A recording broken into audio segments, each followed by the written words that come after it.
Good morning everyone, তোমাদের সকলকে জানাই আরও একটি নতুন মিনি ভ্লগে অনেক অনেক ওয়েলকাম।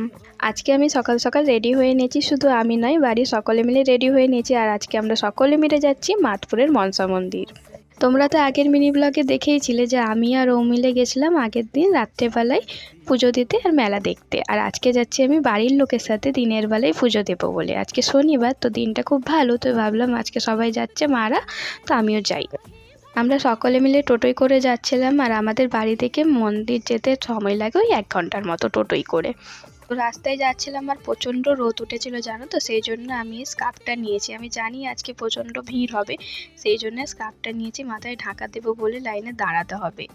আর মন্দিরটা যেতে না গ্রামের ভিতর দিয়ে যেতে হয়। চারদিকে রাস্তাটা দেখো কি সুন্দর, ধানের ক্ষেত, রোদও উঠেছে প্রচণ্ড চড়া, দেখতে বেশ ভালোই লাগছিল।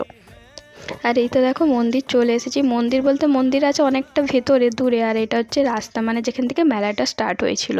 আর ভিড় দেখছো তো কতটা দূরে, পুকুরের আমরা এই পারে দাঁড়িয়েছিলাম, আর ওই যে ঘুরে ঘুরে লাইন যাচ্ছে সেই কত দূরে যে দেখাও যাচ্ছে না, অতটা লাইন অবধি যেতে হবে আমাদের।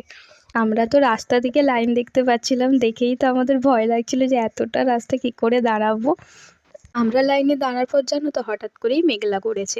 মাঝে মাঝে রোদটা উঠছিল, কিন্তু মেঘলাটা বেশিক্ষণ ধরে ছিল। যাই হোক, অনেকটা কষ্ট কম হয়েছিল, তবুও অনেকটাই দাঁড়িয়ে দাঁড়িয়ে আমাদের যেতে হয়েছিল।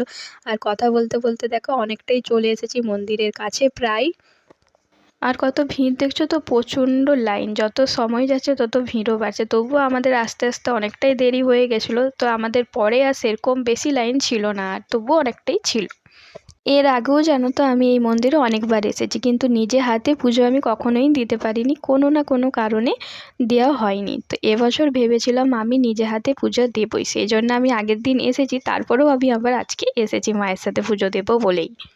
তারপর মন্দিরের ভেতরে গিয়েছিলাম, গিয়ে ভালো করে পুজো দিয়ে এসেছি। এতটা ভিড় ছিল যে ভিডিও করা সম্ভব হয়নি, তো মোটামুটি ভালো মতো পূজা হয়ে গেছে। তারপর বাইরে এসে দেখো মুখে হাতে জল নিয়েছি, কারণ প্রচণ্ড রোদ উঠে গেছিলো আবার, আর অনেকক্ষণ থেকে তো আমরা দাঁড়িয়েছিলাম, সেই জন্য মুখটা প্রচণ্ড জ্বালা করছিল, চোখগুলো জ্বালা করছিল, সেই জন্য মুখে চোখে জল নিয়ে নিয়েছিলাম ভালো করে। তারপর পুজো শেষ করে আমরা আবার বাড়ি ফিরে এসেছিলাম। তো আজকের মতো গল্প এখানেই শেষ করলাম, টাটা।